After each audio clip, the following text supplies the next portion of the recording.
Voilà mon père. On n'a pas beaucoup, une fois de plus, entendu l'Église sur l'événement du lundi saint, à savoir le feu qui a marqué tous les esprits de tous les Français. Je pense que, quelle que soit leur religion, mis à part quelques abrutis qui ont fait mine de s'en réjouir, il y en a eu, hein.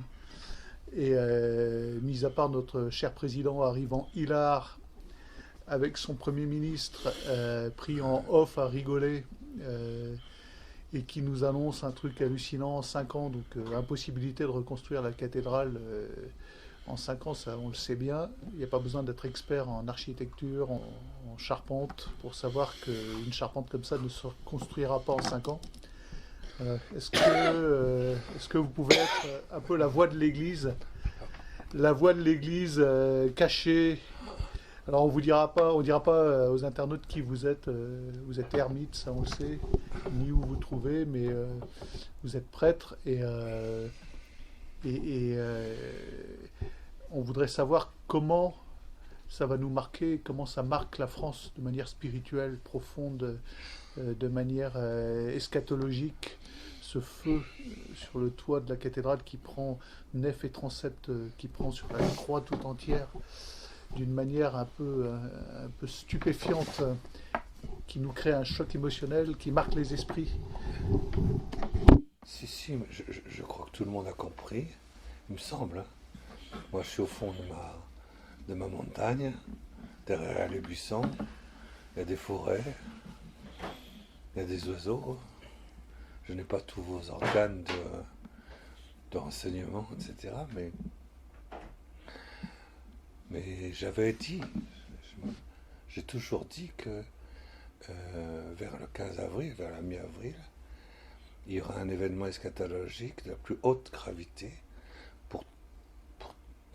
par rapport à toute l'histoire de l'Église.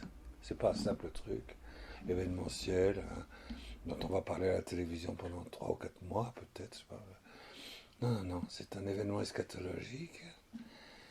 Pourquoi est-ce qu'on disait, hein, vous m'avez entendu parler de ça, vous qui venez ici de temps en temps, parce que tous ceux qui savent ce que c'est que la Bible, ils savent que c'est Dieu qui est, ça concerne, c'est Dieu qui est concerné. C'est le regard de Dieu et notre regard sur Dieu et l'union entre Dieu et les hommes qui est concerné par la grâce. Et toute la Bible, elle est là pour dire que le Christ, a restauré dans sa miséricorde et son pardon et dans son précieux sang, il a ouvert une voie, d'accord? Et le sang de Jésus est le seul, comme dit l'Épître aux Hébreux, le seul chemin par lequel nous pouvons passer au-delà du rideau qui se déchire, du voile qui se déchire, pour rentrer dans l'infaillibilité, la victoire définitive de l'humanité dans le Christ en Dieu. Voilà. Ce voile qui se déchire, on sait, d'après la Bible, d'après l'ange Gabriel, d'après tous les prophètes, d'après Saint Jean, d'après l'Apocalypse, on sait très bien qu'au bout de 2000 ans à peu près, on sait qu'il va y avoir, au bout de 2000 ans, une épreuve qui va essayer de briser, broyer, déchirer, déchiqueter cette victoire de Dieu et du Christ dans son précieux sang et son sacerdoce de miséricorde, invincible sur toute la terre. C'est ce qu'on appelle le mystère de l'Antichrist. Bon, alors, tout le monde a entendu quand même parler, me semble-t-il, je l'espère, que la Bible existe. Mais aujourd'hui, malheureusement, on est obligé de retourner à ses fondamentaux. Si tu ne sais pas que la Bible existe, tu ne comprends rien à ce qui se passe. Mais par exemple, je peux vous dire une chose, c'est quand même, c'est pas par hasard. C'est peut-être un court-circuit accidentel, c'est possible. Ça m'est complètement égal, moi. Ça m'est complètement égal. Mais ce qui compte quand même, c'est de savoir quand même que la cathédrale de Paris, c'est pas n'importe quoi. Notre-Dame de Paris, c'est pas n'importe quoi. Et si les choses sont accidentelles, comment se fait-il qu'elles se manifestent avec une précision mathématique, mystique, métaphysique et eschatologique aussi précise? C'est une petite anecdote, c'est rien du tout. C'est pour détendre un peu l'atmosphère, mais c'est quand même le 107e anniversaire du naufrage du Titanic. Et c'est ce chiffre 107. Les gens n'y connaissent rien, ils ne savent pas ce que ça veut dire 107. La cathédrale Notre-Dame de Paris, elle a été érigée 107 multiplié par 10, il y a 1070 ans. Et la rue qui est à côté, là, qui est sur le sud de Notre-Dame de Paris, c'est la rue de Saint Jean XXIII, qui est le 107e pape, etc. Je n'ai pas envie de faire, mais c'est pour dire, ça c'est des choses qui ne sont pas maîtrisées par les hommes, par des plans politiques, mais le démon, oui. Le démon, oui, bien sûr. Mais au-dessus du démon, Dieu a maîtrisé, a organisé, et le Seigneur de la terre. Si le prince de ce monde a beaucoup d'influence, le roi des rois et le Seigneur des seigneurs, c'est Jésus de Nazareth. C'est Dieu vivant. C'est le Dieu vivant. C'est lui qui règne. Et il ne permet les choses que s'il le veut. Et c'est tout. Et c'est comme ça. Et c'est comme ça d'ailleurs qu'il a institué son Église. Il a institué quand même son Église. Il est mort. Il a déchiré son union hypostatique pendant 38 heures. Son union hypostatique s'est déchirée. Le rideau de tombe s'est déchiré en deux jusqu'à l'intérieur de son hypostase, un créant de Dieu. Et là, il a institué, jusqu'à la fin du monde, une protection de la grâce de l'Immaculée Conception dans tous les sacrements à travers Saint Jean qui était là. C'est ce qu'on appelle le mystère de la croix glorieuse. Ça a duré 38. C'est ce qu'on appelle aussi l'union hypostatique déchirée de Jésus. Ça, c'est une chose qui est capitale. Il est ressuscité d'entre les morts. Il monte au-delà du voile, et le voile, c'est sa chair.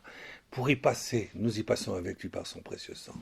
Et nous sommes établis à la droite de Dieu le Père, dans une invincibilité absolue, totale, absolue, où le mal n'existe plus pour tous ceux qui vivent du Christ. Parce que sur le Christ et sur ceux qui rentrent à l'intérieur du Christ, la mort n'a plus aucun pouvoir. Voilà. Donc ça, c'est la base. C'est la base de tout ce qui s'organise comme ça. Et tout est marqué dans la Bible, avec nombre, poids, mesure, année, mois et jour. Donc on sait très bien, par la révélation, que à un moment donné, après 2000 ans environ, comme disent les rabbins, à propos de la prophétie de l'ange Gabriel au prophète Daniel, un démon de l'enfer, va sortir de l'enfer et va se saisir de l'ensemble de l'humanité, de toutes les autorités responsables du monde, pour tenter une dernière tentative de l'enfer, de détruire, mais complètement, sur la terre, le pouvoir invincible du Christ, de Dieu et de son Église.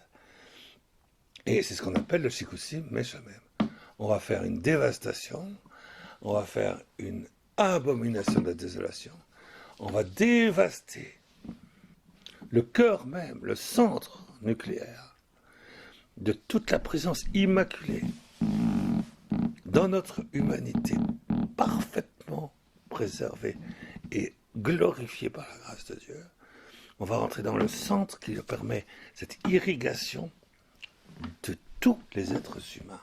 Parce qu'à chaque fois que, par exemple, l'Immaculée Conception, quand elle a engendré le Christ, dans le premier instant, 9 mois avant Noël, c'est toute la nature humaine, de tous les êtres humains existants, qui ont reçu par irrigation une lumière et un germe réel qui porte un élément de matière vivante, qui vient de là.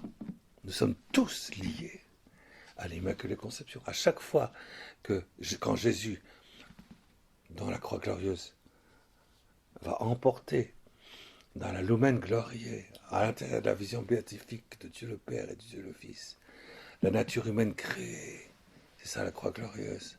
Pour la première fois, dans les 3 minutes qui ont suivi sa mort et 38 heures avant sa résurrection, c'est toute la nature humaine qui a été irriguée.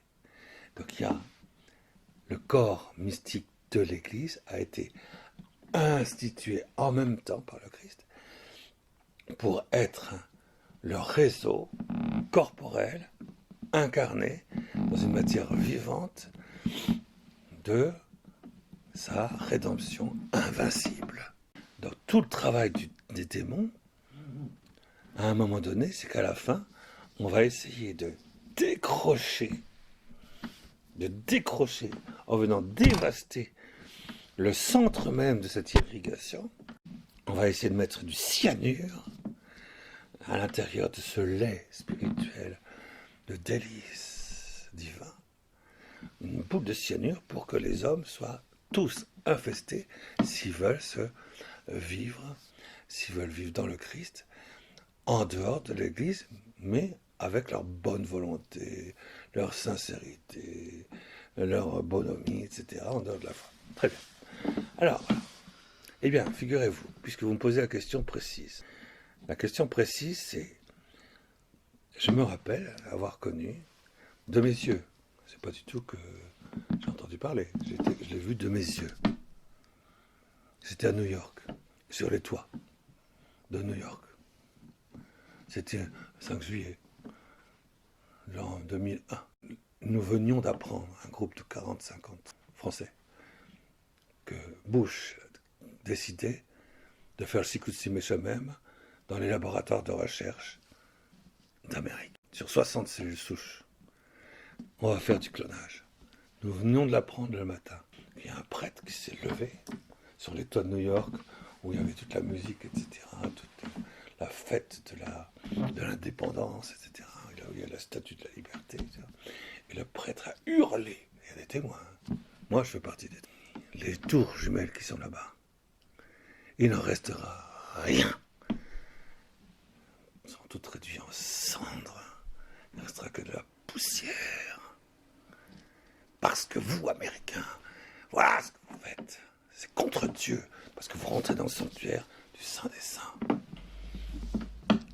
Et alors, les gens disaient, les moines qui étaient là, et ils disaient, vous ne devriez pas parler comme ça. You should not speak like that about American. Alors on dit comment ça? Et il dit, oui, d'accord, peut-être, ces tours jumelles vont s'effondrer dans 2000 ans, dans 2 siècles. Et le prêtre a dit, non. Et il a dit le jour où ça allait se passer, et ça s'est passé ce jour-là, le 11 septembre. Pourquoi est-ce qu'il pouvait être aussi certain de lui? C'est parce qu'il a été porté par Dieu. Il a eu une parole de prêtre. Son Monos Docende s'est actué de cette manière-là. Ceci s'est produit le 11 septembre 2001. Tout le monde le sait. Ces tours jumelles se sont effondrées. Ce que les gens ne savent pas, c'est à cause du clonage. Ce que les gens ne savent pas, c'est que c'est exactement 1335 jours, le chiffre de Saint Jean et de prophète Daniel, après le moment où le pape Jean-Paul II a dit « Le Saint des Saints, l'instant et le lieu où vous ne devez pas pénétrer, sinon vous ferez tout exploser, de la paix, de la grâce et de l'unité du monde », c'est l'apparition. C'est le moment où apparaît dans le génome la présence créatrice de Dieu. Ne rentrez pas là. 1335 jours après, 3 ans et demi après, ça. Vous comptez encore, comme le dit Saint Jean dans l'Apocalypse. Et comme le dit le prophète Daniel, l'ange Gabriel, le prophète Daniel, vous vous rappelez de ça. Comptez encore 1290 jours. Vous tombez sur quoi? Sur le jour où, à l'ONU, toutes les nations, tous les représentants de toutes les nations du monde font une déclaration en disant c'est vrai que c'est l'interdit suprême, mais tout le monde peut le faire. Et donc ce jour-là, c'est l'ensemble des représentants de l'humanité, pas une seule nation ne disant le contraire, qui ont été d'accord de dire c'est un événement de renversement métaphysique, l'interdit absolu, mais tout le monde peut le faire.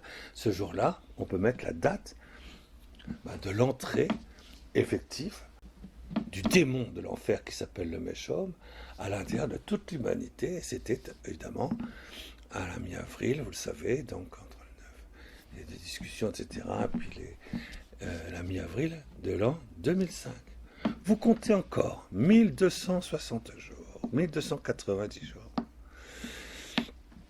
Et vous arrivez à quoi? Vous arrivez au 11 septembre de l'an 2008, c'est-à-dire le jour exact où l'ensemble de ces nations, cette fois-ci 162 impliquées financièrement, mais toutes les autres sont d'accord, pour opérer dans le sein des saints de la présence créatrice de Dieu, un clonage de la matière inerte, c'est le fameux collider.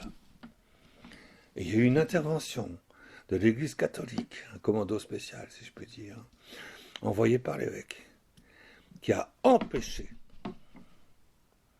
que le Saint des Saints du clonage de la matière inerte se fasse. Ils ont été obligés d'arrêter le collider.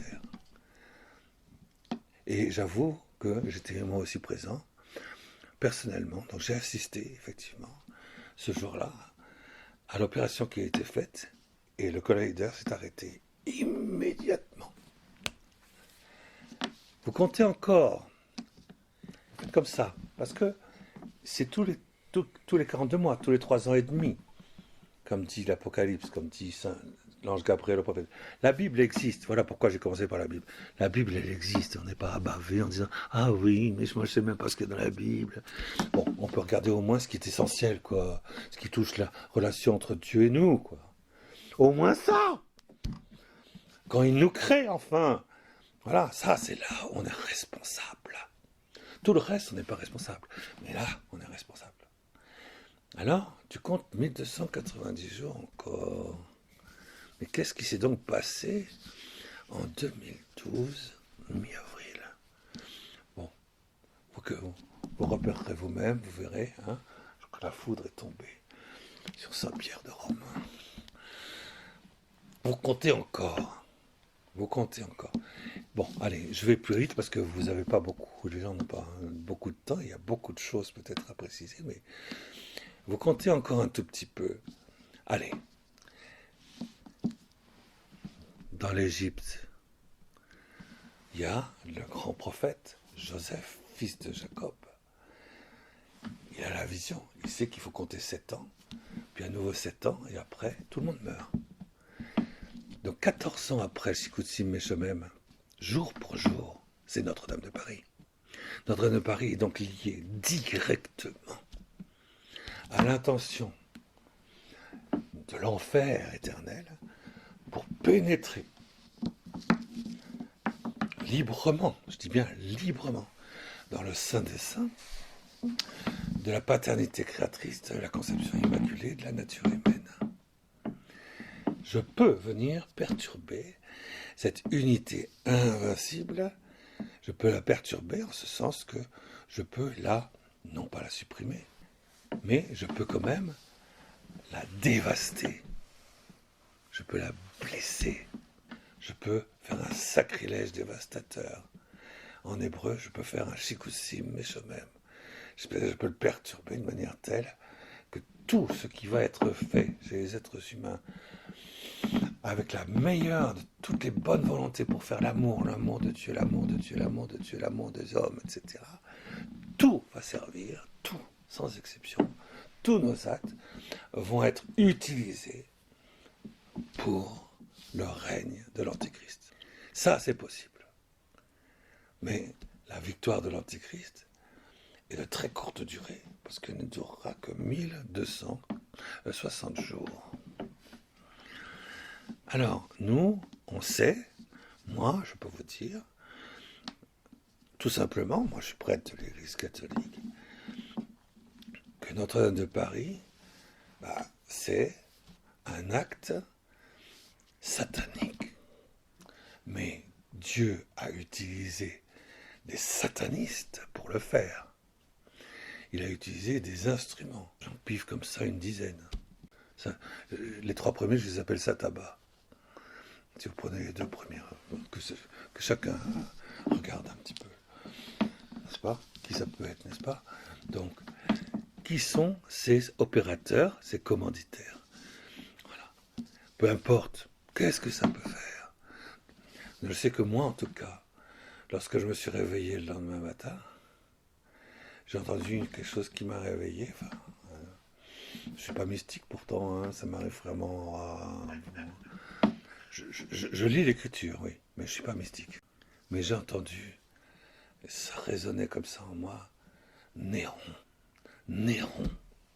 Notre-Dame de Paris, c'est le signal que Néron va prendre tous les pouvoirs, mais avec le sourire.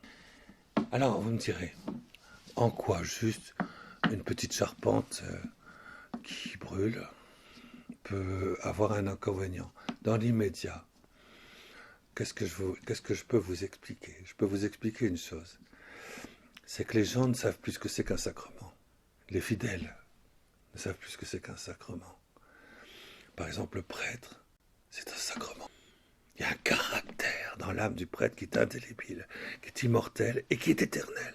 Et il y a la présence réelle. Si tu prends le sang de Jésus pour pénétrer au-delà du voile, en Dieu vivant, créateur de tout ce qui existe, assis à la droite du Père, c'est là qu'il est le prêtre éternel. Il y a un lien direct entre le caractère du sacrement et Jésus prêtre éternel, victime éternelle d'amour, invincible. Il y a la présence réelle. Mais les gens disent, oh le prêtre, un sacrement. Il y a 7 sacrements. Et l'Église a dit, pas seulement l'Église, l'Épître aux Romains, les Thessaloniciens, l'Apocalypse, Saint Jean ont expliqué.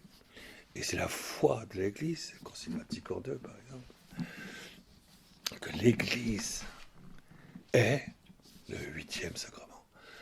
L'Église est un sacrement. Alors, on construit des églises, on construit des cathédrales. Chaque église construite n'est pas construite par hasard. Saragosse, c'est Saint Jacques qui a fondé la Saragosse. Comment il a été bâti Saragosse? C'était une cathédrale, si vous voulez. Mais c'est la Sainte Vierge qui avait dit à Saint Jacques, vous irez en Espagne. Il n'y aura aucune conversion. Personne ne demandera le baptême. Personne. Mais un jour, vous trouvez un village minable. Et là, il y aura 7 personnes qui vont... Mais est-ce qu'on peut être baptisé? Quand vous aurez ces 7 premiers, c'est là que vous devez construire une église en l'honneur de la maternité divine. Et je viendrai pour la consécration. C'était du vivant de Marie. Et vous savez qu'elle est apparue glorieusement au moment de la consécration de Saragosse sur une colonne de gloire. Et quand elle est partie, elle a laissé la colonne de gloire que vous pouvez toujours toucher. Les scientifiques disent on ne sait pas ce que c'est que ce matériau. Il n'y a pas une église en Europe, pas une, qui n'ait été érigée par la volonté de Dieu à cet endroit-là, au mètre carré près. Moi, je me rappelle par exemple que j'ai fait ma première communion à un calca, d'un monastère, on dirait. Oui. Et j'allais faire toujours mes retraites à Prouille. Prouille, c'est Fongeau, c'est dans l'Aude. L'un et l'autre monastère, c'était le monastère le premier de Saint-Dominique, et puis celui d'un calca, c'était Don Romain. À un moment donné, il était envoyé pour ça. Ah, un ange est apparu sous forme de lumière, hein. Et puis est tombé sur un endroit, il est descendu, parce que c'était en haut d'une falaise, il est descendu dans la vallée, il est allé à cet endroit-là, et l'ange a fait un parcours. Et il dit, c'est là. Et c'est là qu'il a érigé le monastère d'Inkalka. Les gens ne savent pas ça, que c'est Dieu qui décide que la telle pierre sera érigée à tel endroit. C'est à 738 mètres d'altitude que Dieu a décidé que Moïse allait sacrifier Isaac, son fils, sur ce qui a été ensuite le temple de Jérusalem et le Saint des Saints. 738 mètres d'altitude. Abraham a sacrifié Isaac. J'ai dit Moïse. N'empêche que c'était là, hein. Et Moïse. Bon, peu importe l'endroit où Moïse, lui, il n'a pas pu aller sur la terre promise. Mais vous prenez par exemple Notre-Dame de Paris. Pourquoi est-ce que Notre-Dame de Paris est là, à cet endroit-là? Pourquoi est-ce que... tiens, par exemple, moi, longtemps, j'ai habité à Montpellier. Eh bien, la cathédrale, elle n'est pas à Montpellier. Il faut sortir de Montpellier, il faut aller au bord de la mer, et la cathédrale... Enfin, il y a une cathédrale à Montpellier quand même. C'est une minable église. Une église minable. On l'appelle la cathédrale. Mais c'est pas la cathédrale c'est Maglone. La cathédrale de Maglone est à 10 km sur le bord de la mer. Et Dieu a dit, la cathédrale c'est là. La cathédrale de Maglone, elle est magnifique. Magnifique. Il n'y a rien, il n'y a pas de maison autour. Il n'y a pas une cathédrale, il n'y a pas une abbatiale qui n'ait été érigée par la volonté de Dieu lui-même. Ça va?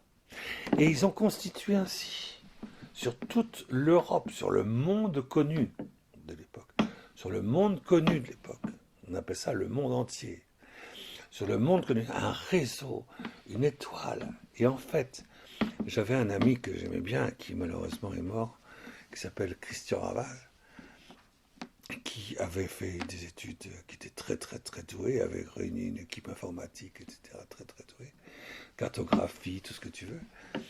Et ils avaient mis en évidence que ce qui était impossible à quelqu'un qui y aurait pensé avant, parce qu'il n'y avait pas de cartographie au millimètre à cette époque-là, à l'époque il y a 1700, 1070 ans, hein, à l'époque de Paris.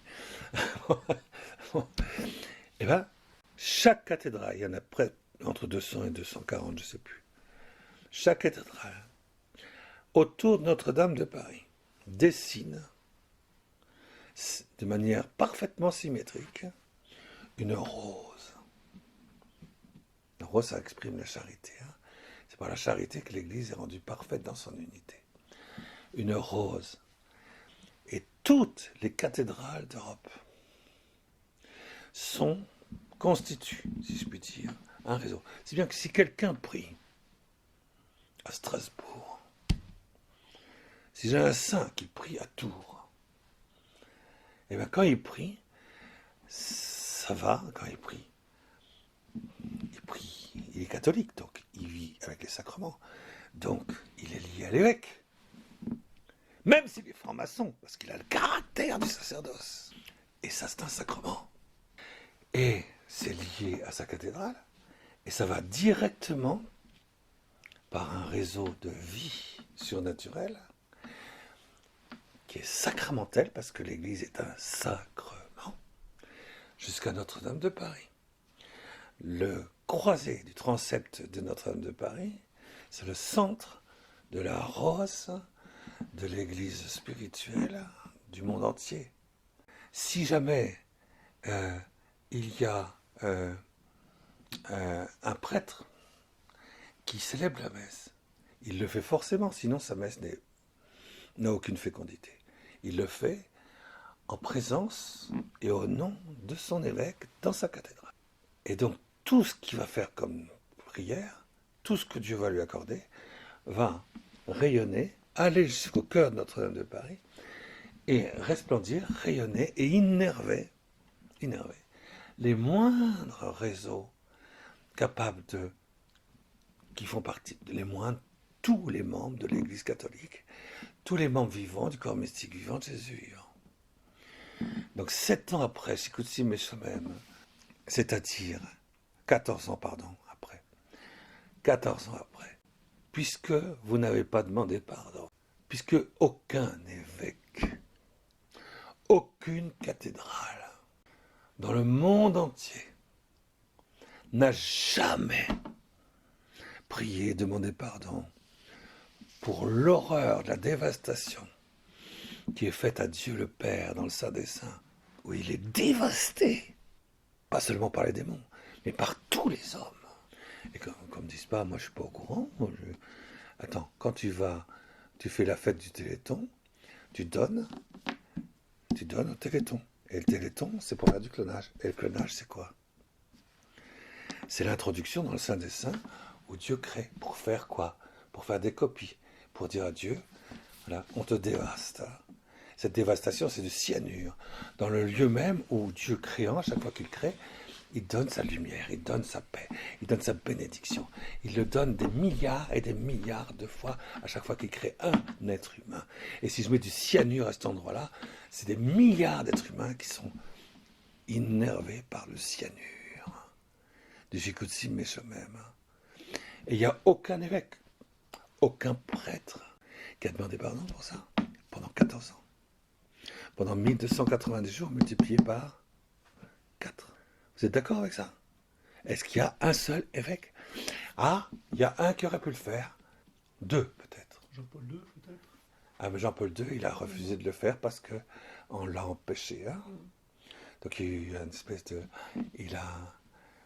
C'est ce que quelqu'un comme Aubry Saint-Paul appelle le triple reniement de Pierre. Hein? Ça, c'est un autre problème. Pourquoi est-ce que Dieu a permis le reniement de Pierre? On ne sait pas. Hein? Mais une chose est sûre, c'est que Benoît XVI, il a continué à faire comme l'autre. Et François, c'est pareil. Mais ça, c'est les papes. Maintenant,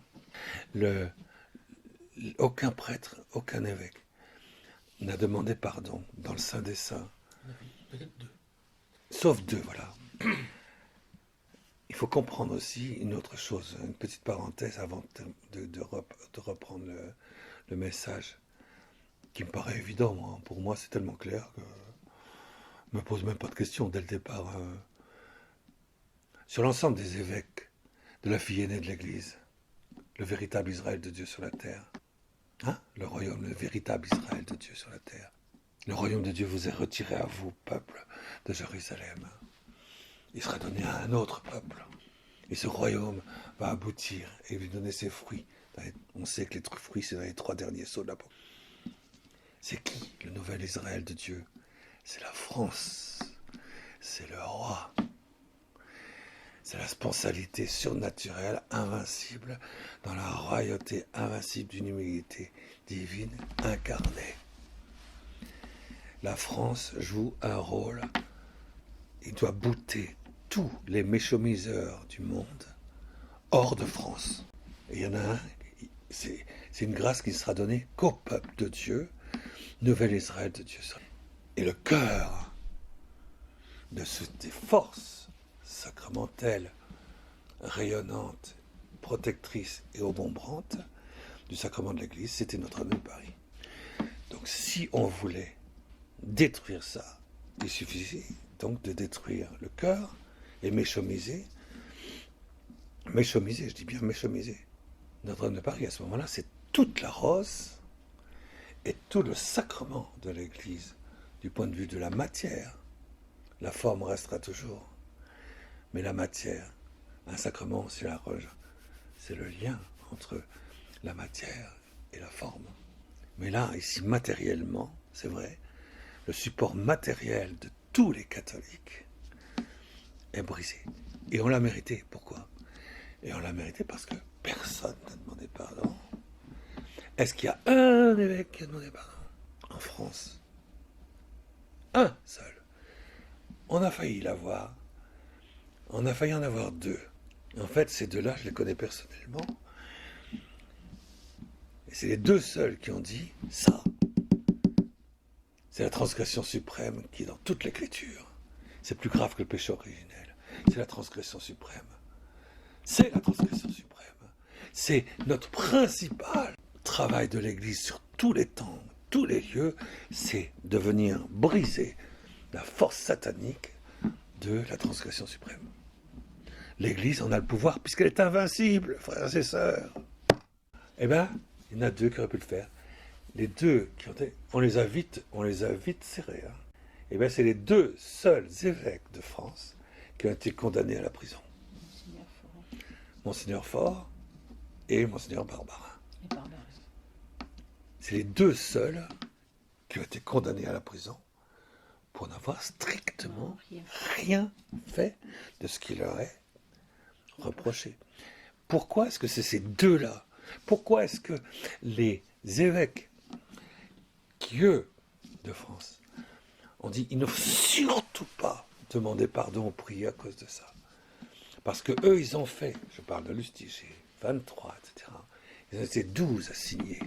Quand il y a eu en France le Shikutsim Meshemem, en août 2004, c'est la France qui a tiré le premier, au niveau de la loi.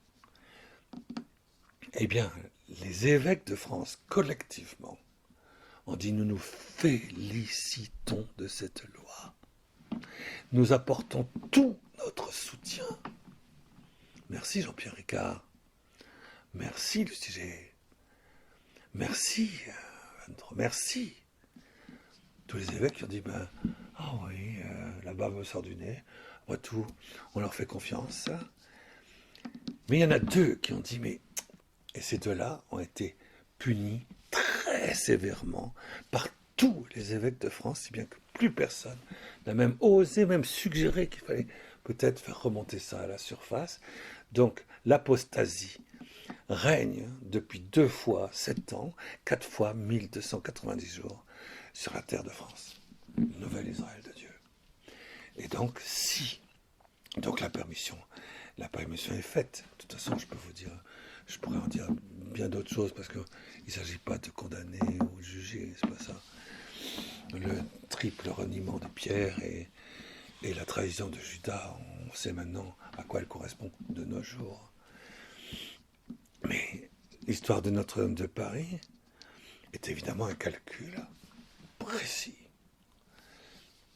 qui fait qu'il y a un avant et un après. À partir du moment où les 14 ans de la famine en Égypte sont terminés, c'est le cas, à partir de ce moment-là, Jacob et toute sa famille doivent quitter la terre promise. Et il y a 444 ans d'esclavage, c'est-à-dire que le sacerdoce est stérilisé. Il existe encore, mais il n'a plus sa fécondité. Il est méchomisé. Jusqu'à maintenant, il était déjà en partie, si vous voulez, mais il faut aller absolument empêcher le sacerdoce royal, il faut empêcher le roi, il faut empêcher le nouvel Israël de Dieu. Mais malheureusement, une chose qu'ils ne savent pas, le roi a dépassé tout ça depuis longtemps, et qu'il a trouvé de quoi justement utiliser le sacerdoce sacramentel pour demander pardon pour Shikutsim Meshemem dans le Saint des Saints lui-même. Mais ça, c'est quelque chose qui est difficile. Je peux vous en parler si vous voulez. Vous à l'introduction, tu me posais la question là. Tu dis, voilà, c'est quand même un peu extraordinaire de voir que tu regardes un petit peu par vue d'avion, en l'espace de... C'est vrai, pendant 1h30, on a interdit aux pompiers d'éteindre le feu. Pendant 1h30, c'est quand même un peu gros. S'il y avait des lances, il y avait 2 lances. Il y avait 2 lances, mais c'était des lances pour arroser les plantes du jardin, quoi. Donc bien sûr que pour que tout le toit, toute la charpente, au bout de 2 heures, soit entièrement en feu, la charpente, c'est du bois. Le bois de la charpente, au niveau liturgique, ça représente quoi? Ça représente la croix de Jésus. C'est la croix de Jésus. Effectivement, c'est en forme de croix. Et tout, il n'y avait plus de bois. C'était que du rouge. C'était du feu ardent à la place du bois. Quand tout s'est éteint, il y avait la croix glorieuse qui était là, sur le maître-autel. L'autel qui sert à donner la communion sur la main, etc. Réduit en cendres, il n'y a plus rien. Mais le maître-autel, avec Marie et Notre-Dame de Paris, pas bougé. Il y a la croix glorieuse, c'est une croix glorieuse qui est là, Pourtant, elle aurait dû brûler, celle-là. Ça montre bien que c'est Dieu qui domine tout. C'est la Sainte Vierge qui domine tout de toute façon. Il dit maintenant, si vous voulez échapper à Néron, aucun n'échappera à Néron. Aucun. Sauf si vous rentrez dans la réalité surnaturelle du corps spirituel englouti dans la croix glorieuse de Marie. On l'a fêté il n'y a pas longtemps. C'était samedi, il y a 2 jours. Samedi, qu'est-ce qui s'est passé? Eh bien, le samedi des orthodoxes, comme chaque année, depuis 15 siècles, on fête le vendredi saint, Jésus meurt sur la croix. Jésus meurt sur la croix, il n'est pas mort. Il n'est pas mort parce qu'on l'a tué. Il a donné sa vie.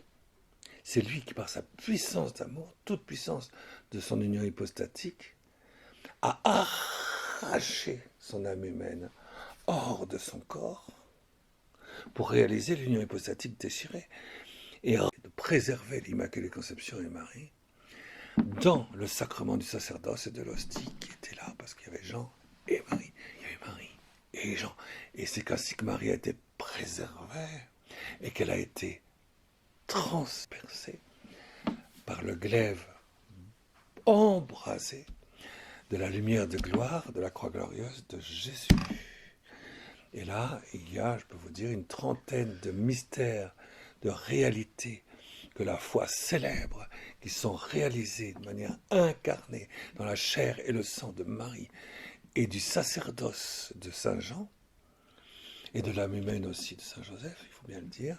Ici, on n'a pas le temps de faire de la théologie de la foi fondamentale, de base, parce qu'on est ici en préparation à des gens qui n'ont pas encore la foi catholique. Mais ce qui s'est passé au moment de la croix glorieuse, c'est que, et qu'on fête le samedi saint, c'est que Marie, pendant 19 heures, va vivre de ce feu, de la transverbération, en étant préservée dans le fruit de tous les sacrements à travers Saint Jean. Et au bout de 19 heures, on arrive à midi, le samedi saint. Voilà ce que fêtent les orthodoxes. Et le samedi saint, le cœur de Marie, avec des éclairs silencieux, des nuées glorieuses de sa présence silencieuse, pénètre dans le tombeau, dans la pierre, dans la matière inerte du cadavre de Jésus qui est encore dans le voile. Ne le ressuscite pas encore, mais embrase le Saint-Sépulcre du feu de son cœur qui vient de la sponsalité glorieuse qu'elle vit, parce qu'elle vit aussi d'un autre sacrement, elle. Et du coup, ce feu, c'est celui de la croix glorieuse. En Marie, il va falloir encore attendre, comme vous le savez, 15 heures de plus pour qu'elle puisse être avec Dieu le Père, la mère du Verbe de Dieu, ressuscitée dans la chair. Et bien ce feu incréé qui sort de chez les orthodoxes, chaque année à Jérusalem, c'est encore produit cette fois-ci. Mais cette fois-ci, c'est une signification unique. Et c'est pour ça que c'est la première fois que le pape François a honoré le feu incréé sortant du tombeau du Saint-Sépulcre pour le samedi saint des orthodoxes. Il y a eu le truc de Notre-Dame de Paris. Et bien du coup, il peut signifier où est la porte qui s'ouvre pour rentrer, s'enfouir et passer en dessous du méchaume. Désormais, on n'est plus recouvré à part une protection surnaturelle, de solidarité, de lumière quand même, parce que ça va que je suis atteint directement par tous les catholiques qui prient et qui sont en état de grâce. Remarquez, moi aussi, je me dis aujourd'hui, après tout, peut-être que c'est le moment de passer au 3e, au 4e saut de l'Apocalypse, au 5e saut de l'Apocalypse, au 6e saut de l'Apocalypse, parce que le nombre, la question eschatologique, c'est une question de nombre, nombre, poids et mesure. Vous savez ce que dit la fameuse stigmatisée que j'aime bien, que le pape Pie XII aimait beaucoup, qui s'appelait Marie-Julie Jaeni. Elle disait quand Paris brûlera, il n'y aura que 88 chrétiens en tout qui seront restés chrétiens dans la ville de Paris. Ça fait pas beaucoup, je veux dire, quand même, sur... hein, ça fait comme 1 sur combien ça fait combien 1 sur 1 million, je sais plus. Alors, Elle dit aussi que avant que ça arrive, il y aura des signes qui permettront aux chrétiens de s'en aller. alors c'est sûr que là, moi je signale, j'en profite. De même que Jésus a dit, lorsque vous verrez le Saint des Saints du temple de Jérusalem être détruit par l'empereur de Rome, et qu'il fera dedans, il renversera l'autel, il l'incendiera, il le brûlera, il va en faire un shikutz méchom, il va le méchomiser, il va le dévaster. Ce jour-là, aucun de mes disciples ne doit rester en Palestine. Ouais. Tous les chrétiens. Si bien que quand l'empereur de Rome est venu ensuite, une deuxième fois, parce que les Juifs ont insisté, ils n'étaient pas chrétiens, ils ont tous été liquidés. Tous les Juifs ont été liquidés. 1 million de Juifs ont été liquidés par l'empereur de Rome. C'est un holocauste. Il n'y a pas un seul survivant. Pas compliqué. Mais tous les chrétiens sont partis. En particulier, ils sont partis, vous le savez, en Gaule. Mais pas seulement en Gaule. Mais de la même manière, moi je peux vous dire, Notre-Dame de Paris, c'est le signal, à partir de maintenant, que ceux qui habitent la Babylone de la Gaule, comme dit Saint Césaire d'Arles, seront tous grillés comme des porcs, par un feu réel. Pourquoi ? Parce que si je donne tout le pouvoir à Lucifer, et c'est normal, et donc Paris, vous le savez très bien, Notre-Dame de la Salette a été parfaitement claire. Paris. Je sais qu'en disant ça, il y a beaucoup de membres du clergé, soi-disant catholiques, n'est-ce pas, qui vont éclater de rire, en disant « Bah, tu nous parleras de ça une autre fois, allez. » N'empêche qu'on en rigolera moins, parce que quand dans 20 ans, on verra le panneau, ici était Paris, au milieu du cratère, dans le centre, c'est le palais Bourbon, et le papa va amener son enfant en disant « Tu vois, regarde, ici était Paris. » Si vous croyez que ça ne va pas être ça, c'est dans combien de temps? Je n'en sais rien. Si vous voulez que je fasse les calculs, je le ferai. Mais de toute façon, on ne m'écoutera pas. Alors, parce que moi, ça fait des années que j'essaie de l'expliquer. Mais à un moment donné, le roi passe. Et si l'Église catholique, pourquoi est-ce qu'il vaut mieux ça? Il y a quelqu'un, un ami qui m'a dit, il est gonflé quand même, je sais pas, j'aurais pas dit ça moi. Il a dit, Notre-Dame de Paris, finalement, je suis content. Parce que tout ce qui s'y faisait, c'est vrai, la franc-maçonnerie ecclésiastique, c'est-à-dire les évêques sataniques, lucifériens, donc toute la franc-maçonnerie satanique, ecclésiastique, je veux dire, qu'est-ce qu'ils avaient fait de cette cathédrale? J'ai 14 millions de gens par an, au lieu de rentrer comme on doit le faire, sinon c'est une faute, c'est un péché. On rentre dans une église, on rentre par le baptistère, on visite l'église de Jésus, et on sort en passant derrière l'autel. Et on sort par là, à ce moment-là, on reçoit la bénédiction de l'église. Et je fais passer 14 millions de pèlerins dans le côté opposé. Et je leur fais faire le mouvement liturgique inversé, de sorte qu'ils rentrent dans un lieu de bénédiction et ils sortent avec une bénédiction inversée, c'est-à-dire avec la malédiction sur eux. Qui a organisé ça? Quel est l'évêque franc-maçon qui a organisé ça, accepté ça? Combien sont-ils? Et je sais bien d'autres choses que je préfère pas dire tellement c'est affreux. Mais par exemple, je suis désolé, mais ceux qui sont signataires disent bravo, nous apportons tout notre soutien pour la dévastation du Saint des Saints, de l'acte créateur, de la paternité amoureuse de Dieu, s'envoie le présent au milieu de nous dont nous sommes responsables. Et tous les soirs, un office de vêpres, avec des gens en bleu, et avec le triangle maçonnique, dans la cathédrale de Paris.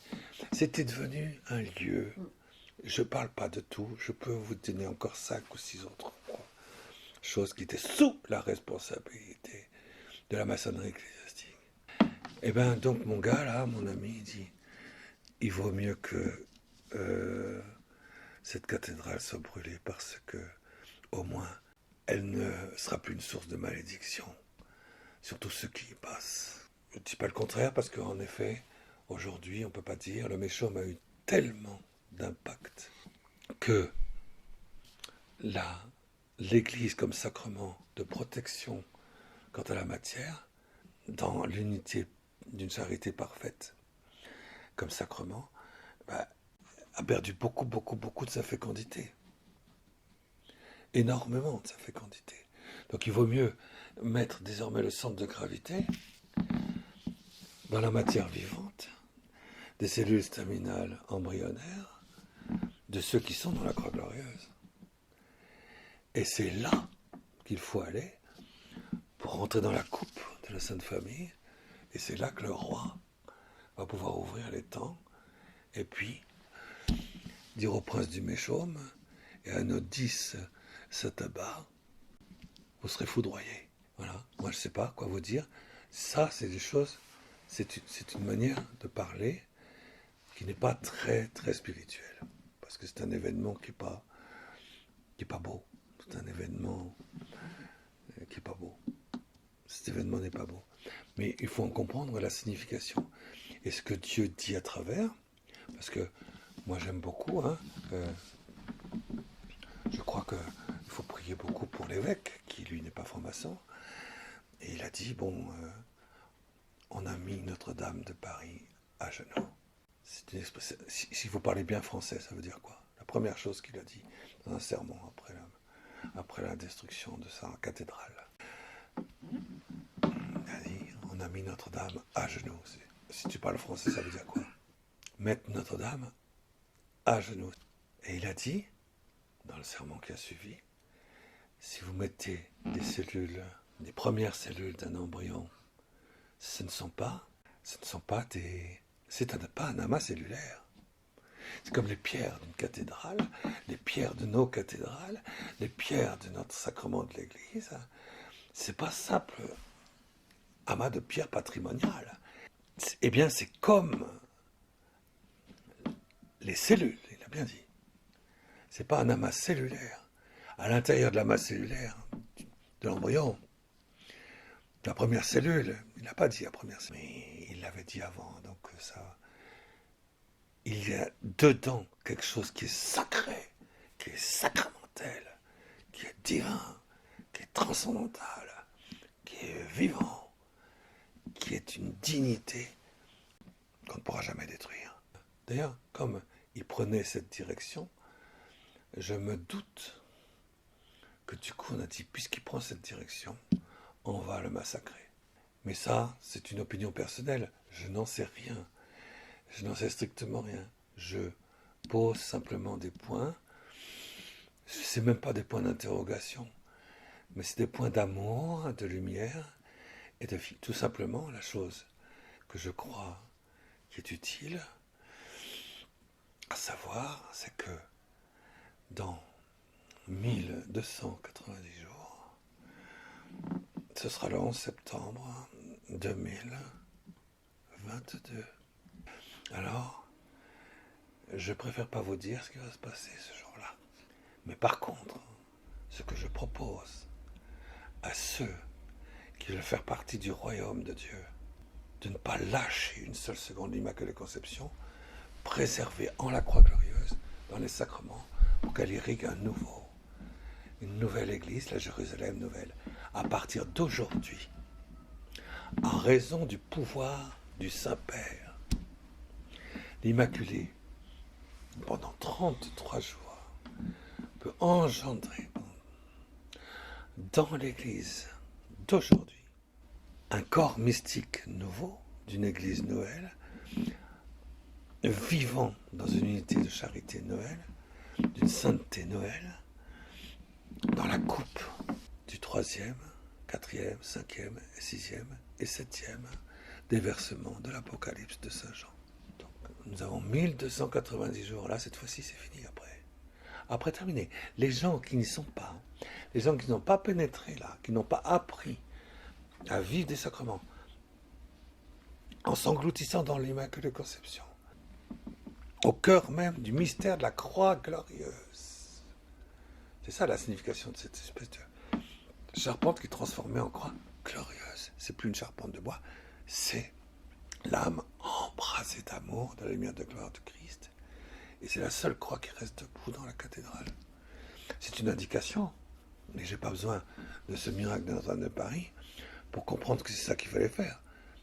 Moi, je connais un prêtre qui a prêché une retraite pour le carême 2019 et qui explique exactement, mais concrètement, de manière incarnée, ce que chacun doit faire en 40 étapes.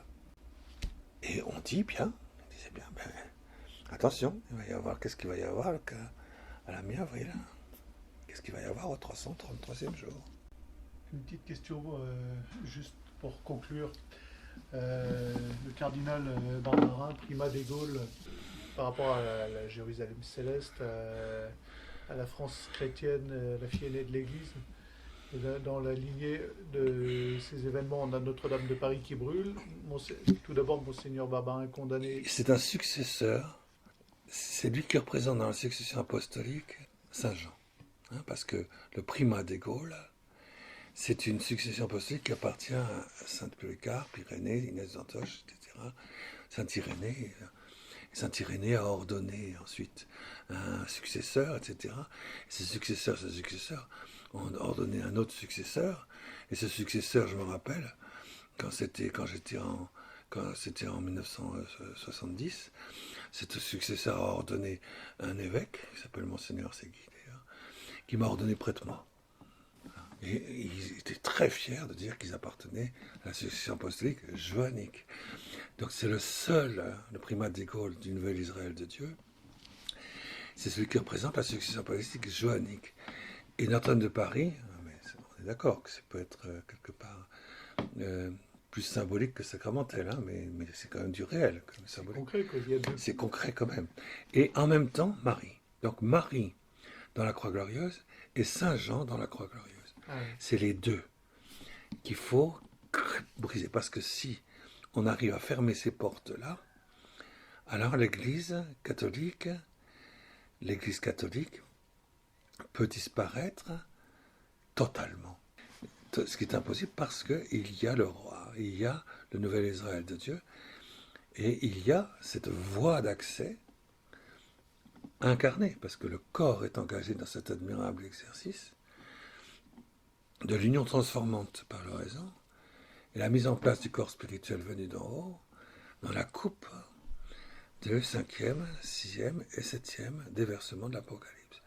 Donc c'est des choses qui s'apprennent. Comment est-ce qu'on va se laisser transformer corporellement et universellement, de manière catholique et réelle en même temps, dans la constitution du corps mystique de la Nouvelle Jérusalem. Et donc, derrière, ils s'attendent à ce qu'il n'y ait plus d'Église catholique, pas de peau, exactement comme le gros larve devient une colombe et un papillon.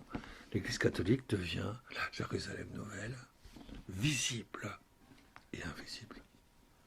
Mais cette préparation qui va durer un certain nombre de jours, n'est-ce pas, 290 jours, elle se fera dans ceux qui vivent des fruits des sacrements de la manière dont le Saint-Père l'a demandé, et pas autrement, dans l'Immaculée Conception, et pas ailleurs. Et ça, c'est quelque chose de très très important, sans être vus. Ils ne seront vus par personne.